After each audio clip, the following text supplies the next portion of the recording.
So I've seen a lot of videos online about how guys are lonely and feeling isolated and all of these things. And I won't lie, when I initially saw all of these video titles, I didn't really relate to it.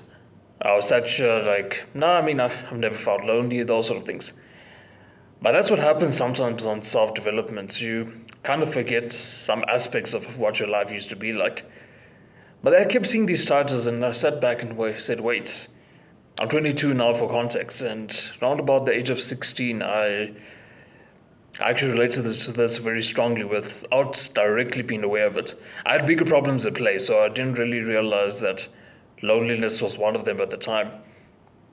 But then when I dove into it, and I only really had, outside my father maybe, I only had two other people like externally that I knew I could rely on, and that is actually quite a dark place to be in.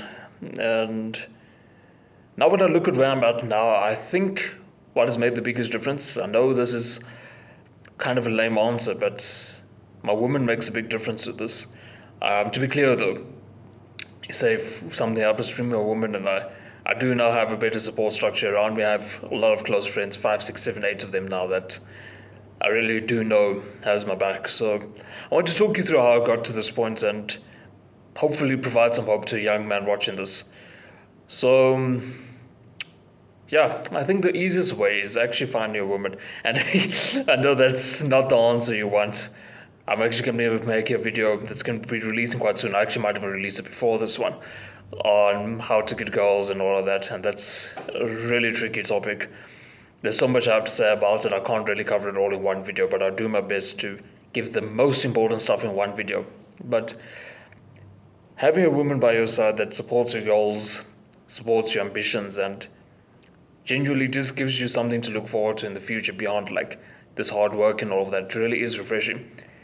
Because once you like learn how to love a woman properly and all of those sort of things, you start working harder, yes, for yourself and in my case to start a shelter and all of that.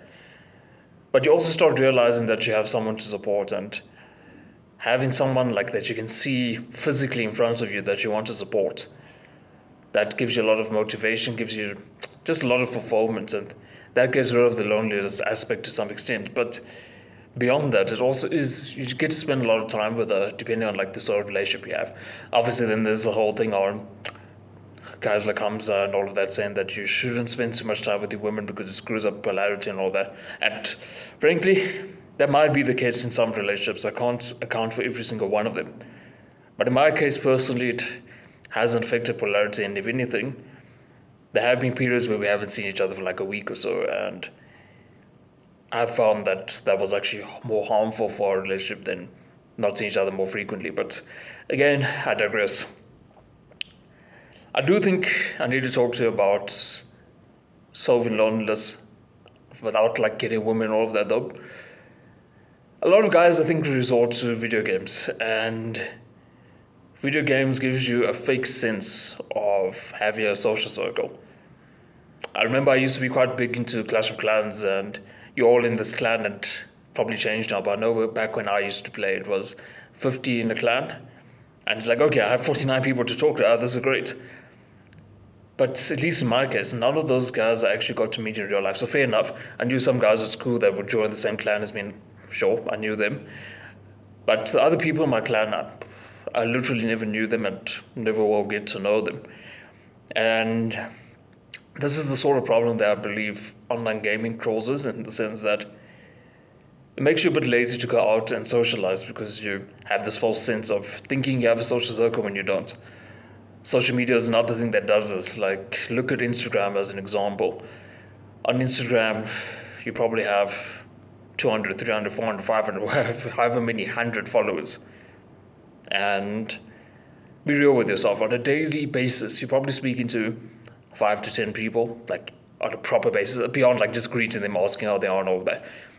Asking like the deeper questions and getting to know the deeper side of them. 5 people, maybe 10 people. So I think that's another thing that social media has done to us. It's, for lack of better words, made us lazy. So what do I suggest? For me, the answer to a lot of things, it wasn't my answer in this case, but I do think go to gym, get a brother, some random guy they understand, ask him to spot you or something like that. And then from there, build a nice social connection with him. He might have some friends, grow a circle. Then you suddenly have like 5, 6 people that you are new to you and you're growing together in the gym. So that's quite nice. How I did it though, because you probably know from my previous videos if you've been watching me for a while, I work out from home, so like I don't have that gym background, but I do recommend it for most of you guys watching my channel. But if you don't want to go down that route, at your school, university, whichever one it is, I recommend you just honestly speak to more people. It's going to be a bit intimidating walking up to like a random person and speaking to them, but believe me, you're not going to regret it in the long run. Because think of this for a moment. When you are 70 years old, looking back on your life, if you'd had a lonely life, you'd regret the fact that you had a lonely life. But on the flip side, say you're 70 years old and you had many embarrassing experiences where you spoke to people and it was an awkward conversation, all of that. You're probably not going to remember them, and in the rare scenario where you do, you're still going to be telling your grandchildren or your wife or whatever it is about the funny incident you had when you tried to speak to someone and it was an awkward discussion. So I honestly think being more social and speaking to people will help you out a lot. Now, I'm aware a lot of people have social anxiety and all those sort of things, and I think the easiest way to fix it, obviously there's like psychological help and all of that, and I do think that's useful, but I think it also starts a placebo effect of you saying that you have the psychological problem. So that's a finicky one. So my solution to that is literally just put yourself in more tricky social situations and start off small. You're climbing up a ladder. You're not going to be on top of the ladder right at the start. So it might just be initially greeting a random person that's walking past you. Nothing else, just greeting them. After that, greeting them, asking them for directions. After that, greeting them and ask how their day has been, asking what classes they have, those sort of things. And then you keep scaling up to the point where you see guy or girl, doesn't matter. You see them, ask for the number, start some sort of friendship, relationship if it's a woman, arrange some time to meet up with them again. And you keep doing that, rinse and repeat. And I know this is all sounding like an ideal scenario, and it is. I'm not going to lie to you. What I'm at least expanded on at the end now will probably only happen 10, maybe 20% of the time. But by you doing nothing, it's going to happen 0% of the time. And this is where I think a lot of people just, I don't know how to put it, get things wrong for lack of better words. They keep focusing on the fact that it's going to be awkward and. But without expanding your comfort zone, without doing things you haven't previously done, you're not really going to grow as a person, which is going to make you feel stuck in life as a whole. But if you take this very scenario, you're not going to meet new people.